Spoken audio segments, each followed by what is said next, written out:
है आप सबका एक नई वीडियो में। ये है वो बिस्तर जहां मैंने अपने जीवन के 5 दिन बिताए हैं। ये वो गुरुद्वारा था जहां हमारी खूब सेवा हुई। बहुत शुक्रिया आपका, वाहे गुरु की कृपा हो, आपने मेरा 5 दिन तक सेवा किया। ये कम बात नहीं है, है ना? Thank you so much. Next time can visit. ये कम बात नहीं है पाजी, बहुत बड़ी बात है। मुझे 5 दिन तक यहाँ पे रहना, खाना, ऊपर वाले मेरे पास कोई शब्द नहीं है, मैं बोलूँ क्या। बहुत भावुक वाला शब्द है। ऐसी सेवाएं मुझे कहीं और नहीं मिल पाएगी, ऐसी सेवा जितना गुरुद्वारे में मिला। बोलो सत श्री अकाल। हाथ मिलाओ। वाह, 5 दिन इसके साथ भी खूब खेला। Okay bye. ये बच्चे को ना 5 दिन साथ में रहा ना, तो इसको लग रहा है कि ये क्यों जा रहा पड़ेगा। हाँ, मैं नहीं रुक सकता, मैं टूरिस्ट हूँ। हैं? टूरिस्ट, मुसाफिर। मुसाफिर एक जगह नहीं रुकता, मुझे छोड़ने के लिए जा रही है। Bye bye bye.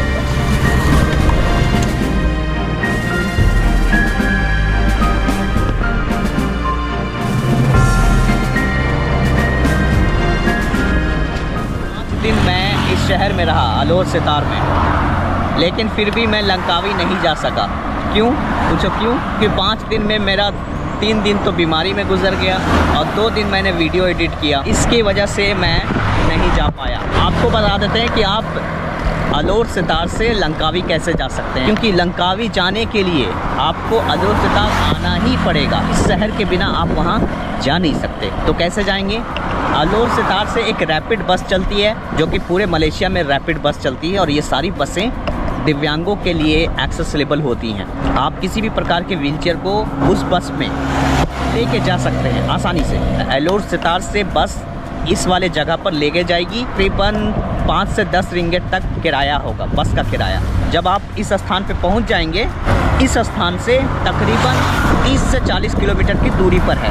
30 से 35 रिंगिट लगेंगे, जो फेरी के थ्रू आप जा सकेंगे। मलेशिया का one of the most famous tourist attraction है। कई ऐसे मूवी बॉलीवुड के वहाँ पे बन चुकी हैं। बता दूँ, डॉन 2 ये शाहरुख खान की मूवी थी, जो वहीं लंकावी में ही शूट हुई। मैं यहाँ रहते हुए भी नहीं जा सका। मुझे बहुत मलाल आ रहा है, और मेरा वीज़ा भी ख़त्म होने वाला है। थाईलैंड की तरफ जा रहा हूँ ताकि मैं जल्द से जल्द मलेशिया को छोड़ सकूँ। अगर वीज़ा ख़त्म हो जाने पर भी आप यहाँ पे रहते हैं, बहुत लंबा फ़ाइन लग जाएगा, पासपोर्ट मेरा ख़राब हो जाएगा। इसलिए मैं ये सब रिस्क नहीं लेना चाहता, और कभी जीवन में मौका मिलेगा तो हम ज़रूर आएंगे। तब तक के लिए अलविदा मलेशिया।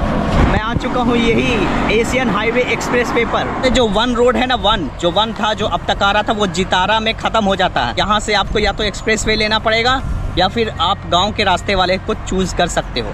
ये है एक्सप्रेस वे चंगलू, 16 किलोमीटर। और बुकित कायू हिताम 24 किलोमीटर और है मलेशिया।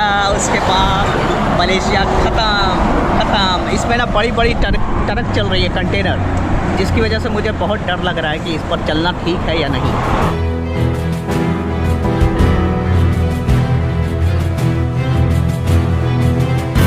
अंकल कितना मेहनत कर रहे हैं।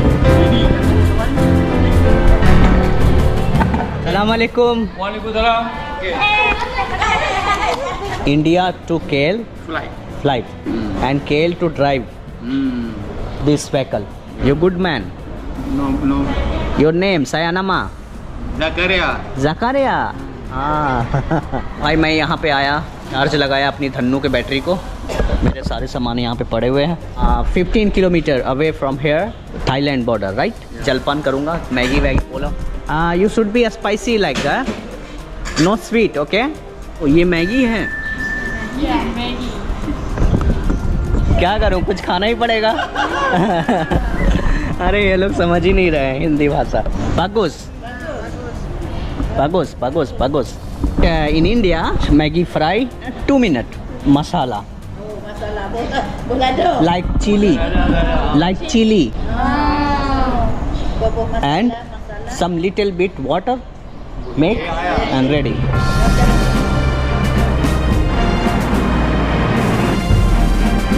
जी हाँ गाइस, हम आ चुके हैं बुकित कयू हिताम, मलेशिया का आखिरी गांव। कुछ ही मीटर बाद एक नया देश शुरू होगा। वो लड़की जो थी मुझे नंबर देने लगी, तो मैंने बोला लाओ यार नेकी और पूछ जाते जाते मलेशिया में अच्छी बात है कि एक सेट हो जाएगी कि हाँ ये सिंगल है, इसे इंडिया ले जाओ।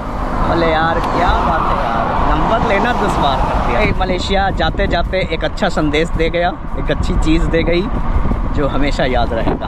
फाइनली हम बॉर्डर पर आ चुके हैं, बस कुछ मीटर और है। यहाँ पे इमिग्रेशन है थाईलैंड का, देख लो ये पहला बोर्ड मिला मुझे जिस पर थाईलैंड लिखा हुआ है। फाइनली हम पहुँच चुके हैं मलेशिया और थाईलैंड के बॉर्डर के पास। सबसे पहले मलेशिया के इमिग्रेशन ऑफिस चलेंगे, वहाँ से एग्जिट स्टैंप लगाएंगे, देखते हैं क्या कुछ कहता है वो। उसके बाद बारी बारी से आपको सारा इन्फॉर्मेशन देंगे। स्टे ट्यून, वीडियो में अंत तक बने रहिए। गाइस सामने आ चुका है इमिग्रेशन ऑफिस। सबसे पहले हमें मलेशिया से एग्जिट स्टैंप लगाना है अपने पासपोर्ट पर, जो कि आपको ऐसे ही करना होगा अगर आप बॉर्डर पर पहुंच गए हैं तो। ये सामने जो ट्रकें जा रही है ना, ये इमिग्रेशन ऑफिस है। ये सामने वाला एक झंडा लगा हुआ है मलेशिया का, बॉर्डर आ चुका है। यहाँ मोटरसाइकिल लिखा हुआ है। इमिग्रेशन ऑफिस आ गया। सबसे पहले यहाँ पे मेरा पासपोर्ट चेक किया गया। यू था Malaysian army? Malaysian Army. Okay, thank you so much. On TikTok? YouTube? YouTube? Yes. What your channel YouTube? But my all video Hindi, you understand Hindi? Instagram? Right. Instagram? Instagram है। Yes. सामने immigration office आ चुका है। Camera को करते हैं बंद, वहाँ पे अलाउ नहीं है। मतलब एग्जिट लग गया मुझे मलेशिया का। अब मैं जा रहा हूँ थाईलैंड की तरफ, यहाँ पे वीडियो अलाउ नहीं है। ये इतने सारे ट्रक मलेशिया जाने के लिए लाइन में लगे हुए हैं और इधर जो जा रहा है थाईलैंड, मैं भी जा रहा हूँ थाईलैंड। पीछे मलेशिया का इमिग्रेशन क्लियर हो गया और सामने थाई इमिग्रेशन आ रहा है। आगे बड़ा दिल धक धक कर रहा है यार। भाई सामने थाईलैंड का फ्लैग दिखाई दे दिया, सामने लिखा हुआ है वेलकम टू थाईलैंड। हाय, अरे बाबा, ये है इमिग्रेशन ऑफिस थाईलैंड का। मिलते हैं आगे। उस तरफ है मलेशिया, वेलकम टू थाईलैंड। अब हम थाईलैंड की सरजमी पर आ चुके हैं और ये उसका बाज़ार है। मलेशिया का सीन काम आ रहा है। मेरे साथ क्या क्या हुआ मलेशिया वाला इमिग्रेशन में, थाईलैंड वाला इमिग्रेशन में, एक ऐसी चीज़ हुई जो शायद किसी भी ट्रैवलर के साथ नहीं होती है। मैं कहता हूँ कि दुनिया में जितने भी ट्रैवलर हैं, जितने भी, ठीक है, जिन्होंने भी वर्ल्ड ट्रिप किया हो या एक देश से दूसरे देश की सीमाएं पार की हो, उनके साथ ये चीज़ें नहीं हुई होगी जो मेरे साथ हुआ है। क्या हुआ इस वीडियो को पूरा देखना, मैं आगे चल के बताऊंगा। मैं यहाँ से पहले निकलता हूँ आगे की तरफ। स्वागत है आप सबका एक नए देश, वेलकम टू थाईलैंड।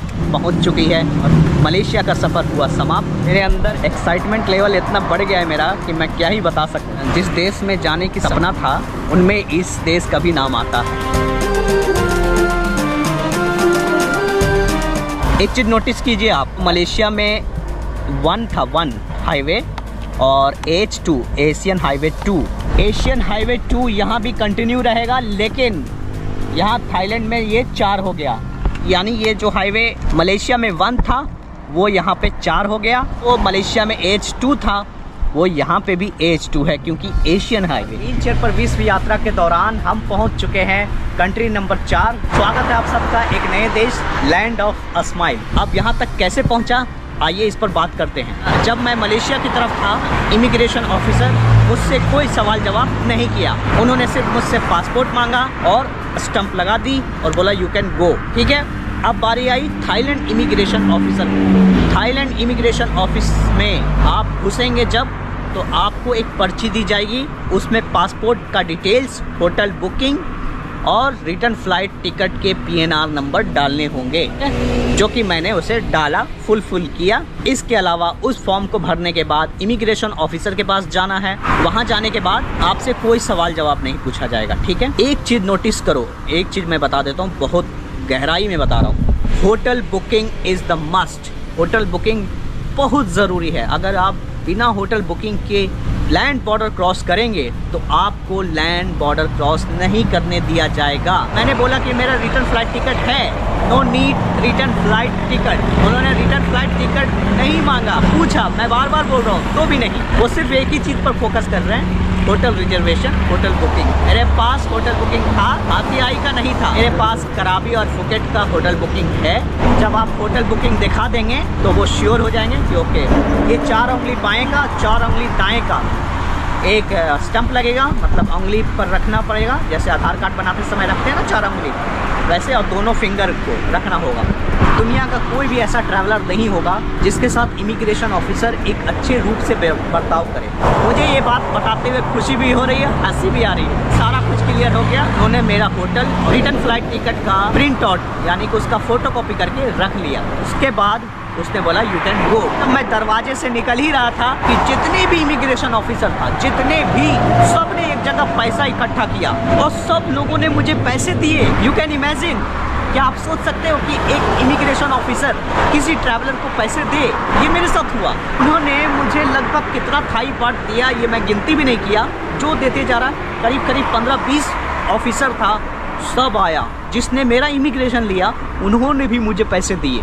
सोचो भाई, सोचो जरा, मैं तो हैरान परेशान कि ये क्या हो रहा है मेरे साथ। तो ये था सिलसिला, ठीक है, बस इतना ही कुछ होता है। तो मैं आपसे आखिरी रिक्वेस्ट करता हूँ कि होटल बुकिंग ज़रूरी है। इसके बिना आप ना तो बाई फ्लाई आ सकते हैं, ना ही आप बाई लैंड आ सकते हैं।